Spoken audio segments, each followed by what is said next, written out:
Nous bénissons le nom du Seigneur pour sa grâce et pour sa bonté qui nous sert de manifester dans nos vies chaque jour.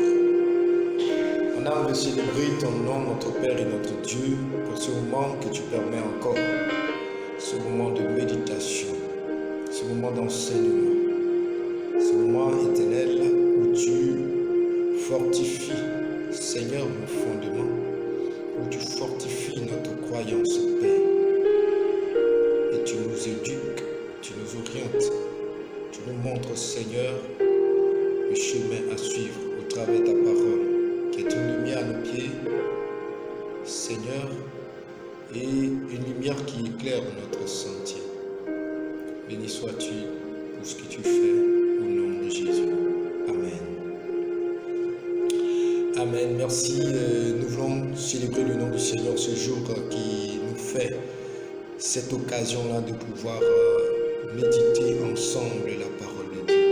Vous êtes bien à votre rubrique, à votre moment, quelques minutes de méditation.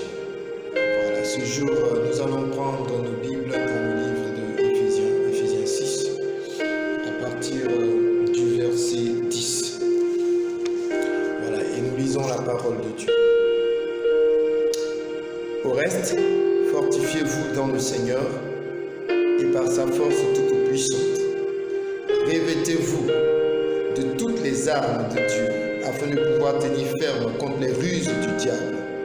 Car nous n'avons pas à lutter contre la chair et le sang, mais contre les dominations, contre les autorités, contre les princes de ce monde de ténèbres, contre les esprits méchants dans les lieux célestes.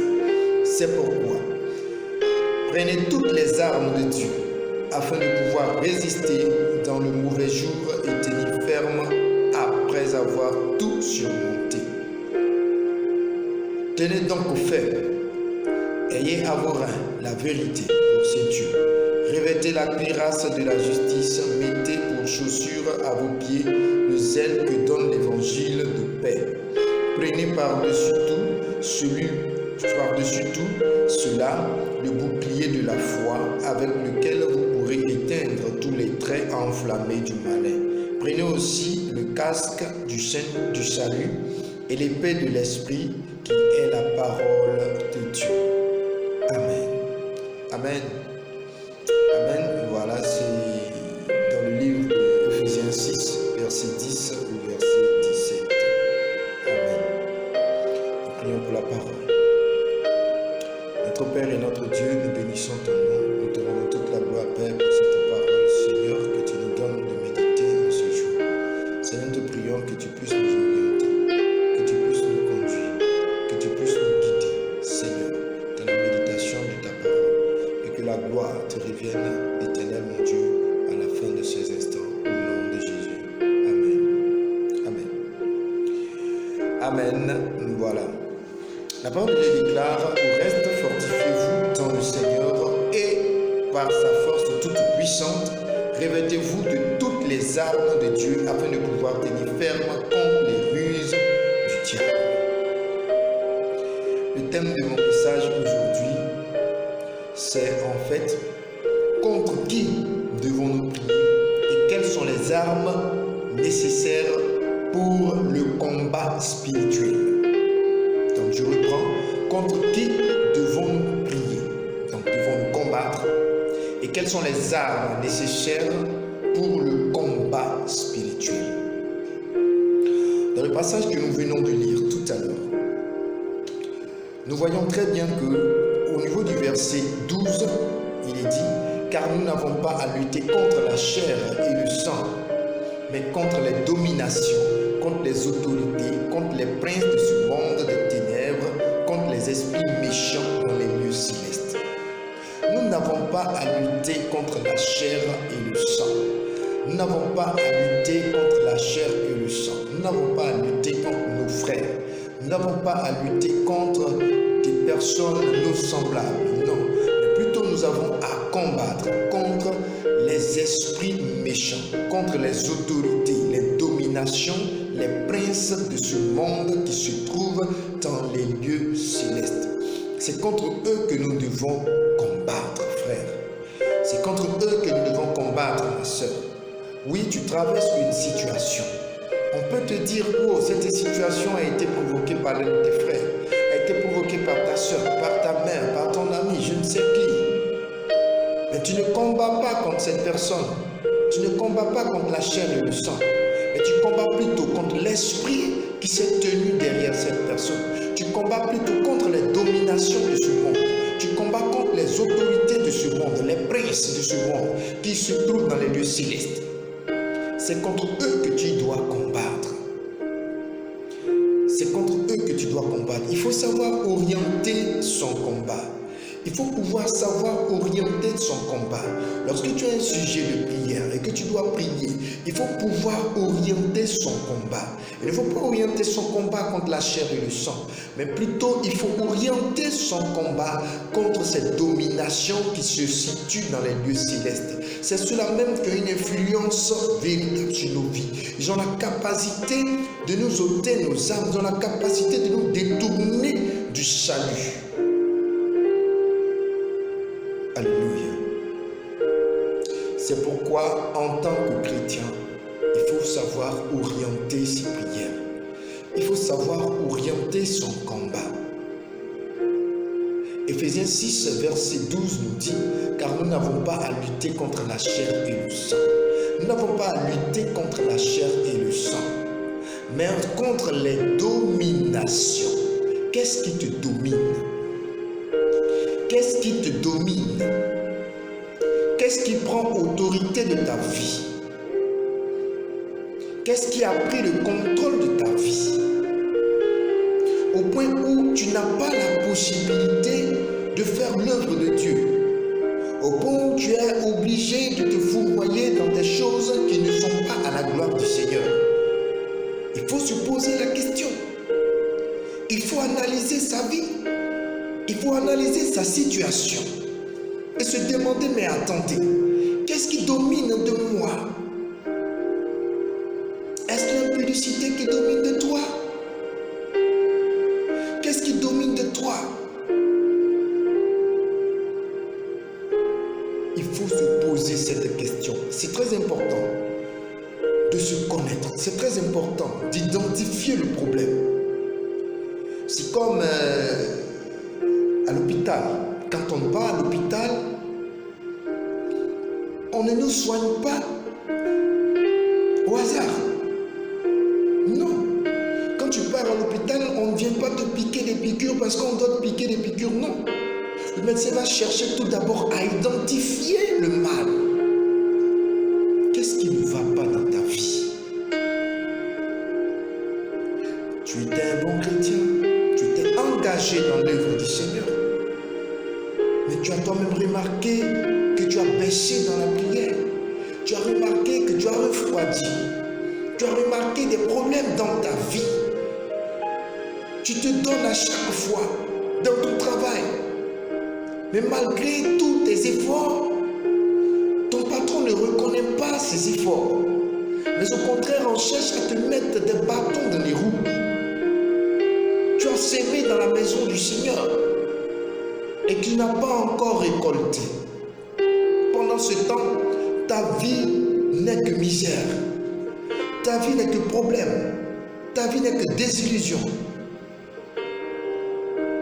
Il faut se poser la question de savoir, attendez, qu'est-ce qui domine de moi? Quel est le problème de ma vie? Il faut identifier le problème de ta vie. Tu n'as pas à prier contre ton patron pour dire, Seigneur, mon patron il est mauvais et tu vas... Non, non, non. La Bible dit que nous n'avons pas à lutter contre la chair et le sang, mais contre les dominations, contre les autorités, contre les princes de ce monde des ténèbres, contre les esprits méchants dans les lieux célestes. C'est contre ces choses que nous devons lutter. Il faut identifier ton mal. Est-ce que tes parents ont eu à signer des pactes qui ont des influences sur vos vies? il faut identifier la source du problème. Quelle est cette domination qui s'est mise à manifester dans ta vie? Quels sont ces princes des ténèbres qui se sont mis à manifester dans ta vie? Il faut tout d'abord identifier le problème. Il faut d'abord savoir que nous n'avons pas à lutter contre la chair et le sang. Ça, c'est la première vérité qu'il faut savoir. Mais en plus de ça, il faut pouvoir identifier le mal. Il faut pouvoir identifier la source du problème. Et combattre ces choses dans le nom de Jésus-Christ. Combattre ces choses dans le nom de Jésus-Christ. Briser ces choses dans le nom de Jésus-Christ. Chasser ces esprits mauvais dans le nom de Jésus-Christ. Couper ces liens dans le nom de Jésus-Christ. Effacer les actes dont les ordonnances nous condamnaient et qui subsistaient contre nous au nom puissant de Jésus-Christ. Il faut combattre ces choses. Mais pour le combat spirituel, nous avons besoin d'être armés. Quand tu veux mener un combat, tu as besoin de t'armer. Tu as besoin de te préparer. Tu as besoin véritablement d'avoir, oh oui, des munitions. En tout cas, des armes pour la circonstance. Tu ne peux pas combattre ces esprits maléfiques sans armes. Tu ne peux pas briser les liens de ce genre d'esprit sans armes, sans être armé spirituellement. C'est pourquoi, comme le dit la parole de Dieu dans le passage, verset 13, prenez toutes les armes de Dieu afin de pouvoir résister dans le mauvais jour et tenir ferme après avoir tout surmonté. Les armes de Dieu, c'est quoi? Il faut tout d'abord tenir ferme. Il faut avoir au rein la vérité pour ceinture. Il faut se revêtir de la justice comme cuirasse. Waouh! Il faut porter des chaussures. Amen. La Bible dit que mettez pour chaussure à vos pieds le zèle que donne l'évangile de la paix. Ça, c'est très intéressant. Nous allons aller dans la version Sumeur. Le verset 15, nous allons le lire. Le verset 15 nous dit quoi? Le verset 15, dans la version Sumeur, nous dit: ayez pour chaussure à vos pieds la disponibilité à servir la bonne nouvelle de la paix. Vous voyez, pour aller combattre tout d'abord, nous devons nous vêtir de vêtements adéquats pour le combat spirituel. Nous devons nous vêtir de vêtements adéquats pour le combat spirituel. Amen. Vous voyez, quand les gens d'armes, les policiers, etc. vont combattre, ils s'habillent en conséquence. Conséquences. Et les vêtements que nous devons avoir, c'est quoi? Déjà, il faut avoir la ceinture. La ceinture, en fait, la Bible dit qu'il faut avoir pour vérité. Il faut avoir la vérité pour ceinture. La ceinture tient l'homme en équilibre. La ceinture est un élément essentiel. Quand on parle de rein, c'est un élément essentiel dans la vie d'un homme. Cela te permet de te tenir en équilibre. Parce que si un soldat ne met pas de ceinture à son vêtement, pendant le combat, ce vêtement peut descendre et le déséquilibrer. Amen. Pour ne pas être déséquilibré, il faut avoir la vérité pour ceinture. Qu'est-ce que ça dit? Il faut que tu sois un homme de vérité, un homme de justice. Parce que étant dans le combat spirituel, si tu n'as pas la vérité pour ceinture, l'ennemi peut te culpabiliser. L'ennemi peut te culpabiliser. On dit, arrête. N'est-ce pas toi qui as fait ceci? N'est-ce pas toi qui as fait cela? Tu t'es même pas sanctifié. Donc toi tu viens, tu blâmes le Seigneur quoi. Après tu vas faire autre chose, après tu viens et tu vas dire oui, je prie. Tu brises quoi? On est dans le même camp là. Je ne sais pas qu'on est dans le même camp là. Il faut que tu aies la vérité pour ceinture. Ça te met en équilibre dans ta prière. Pendant que tu es engagé dans la prière, le diable ne sait pas quel élément utiliser pour te déséquilibrer, pour te décourager.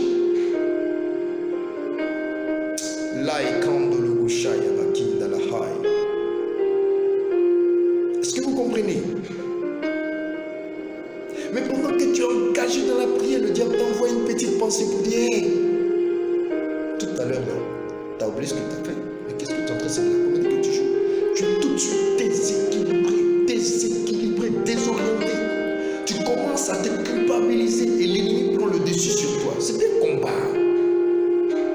Il faut s'apprêter quand on va au combat. Tu pries, tu demandes le sang de l'Éternel pour te laver, te purifier. Parce que tu vas entrer en combat. Tu dois avoir pour vérité ou la vérité pour ceinture. Amen. En plus de la vérité pour ceinture, la Bible dit que tu dois te revêtir de la justice comme cuirasse. De la justice comme cuirasse, ton témoignage. Ton témoignage. Est-ce que tu es un homme juste? Est-ce que tu es un homme bien? Quel est le témoignage que tu donnes, mon frère? Quel est le témoignage que tu donnes, ma soeur? Tu seras en train de passer dans la rue et puis on va dire, ah mais celui-là on se connaît. Tu n'as même pas la possibilité de témoigner de la puissance de Dieu. Tu n'as pas la possibilité de témoigner de l'amour de Dieu. Il faut revêtir la justice comme cuirasse. Car quand l'ennemi cherchera à frapper à gauche, à droite, les coups perdus, la cuirasse sera là pour amortir ses chocs. Et tu seras dans son combat. Il faut veiller à ton témoignage, mon frère. Il faut veiller à ton témoignage, ma soeur. C'est des choses très importantes pour le combat spirituel. On poursuit. Il est dit, mettez pour chaussure à vos pieds le zèle que donne l'évangile de paix. Dans la version Semeur, il est dit en fait, en toutes circonstances, saisissez-vous, non plutôt, ayez pour chaussure à vos pieds la disponibilité à servir la bonne nouvelle de la paix. La disponibilité à servir la bonne nouvelle de la paix. Ayez ce zèle important. C'est très important. Les chaussures que vous mettez, en fait, doivent vous emmener à évangéliser, à parler de la puissance de Dieu. Car c'est avec cette chaussure, ok, que vous allez combattre. Qu'ils sont beaux les pieds de celui qui annonce l'évangile.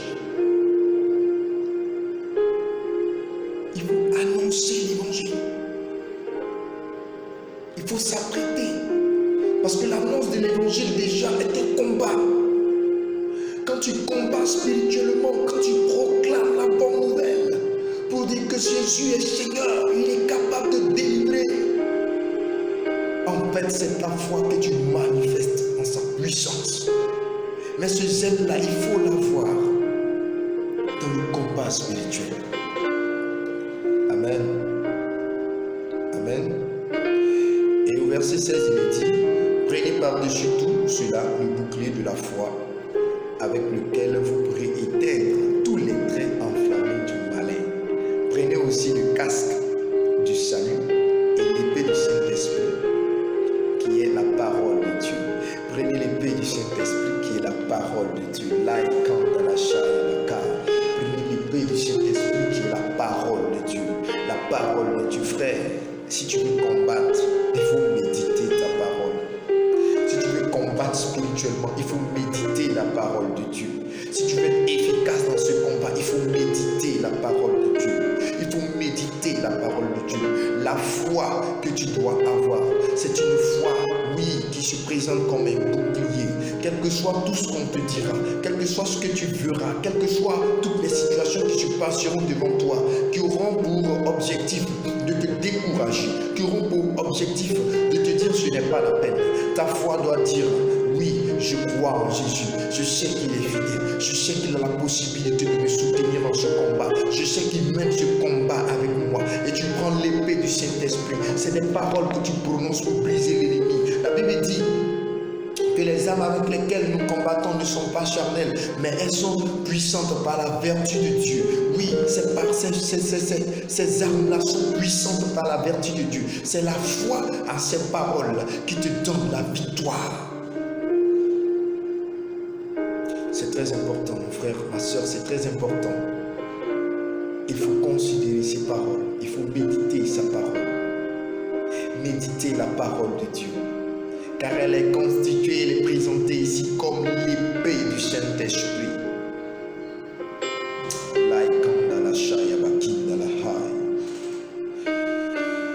Bénissons le nom du Seigneur qui nous a emmenés à cette toute petite méditation.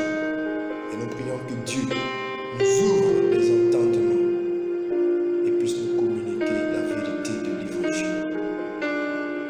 Merci pour ta grâce et pour ta bonté. Merci pour ton amour, Seigneur. Que la gloire te revienne chaque jour, à chaque instant. Prie le Seigneur. Prie le Seigneur. Prie le Seigneur puissamment. Combat maintenant contre tous les liens de famille. Combat maintenant contre tous les liens ancestraux.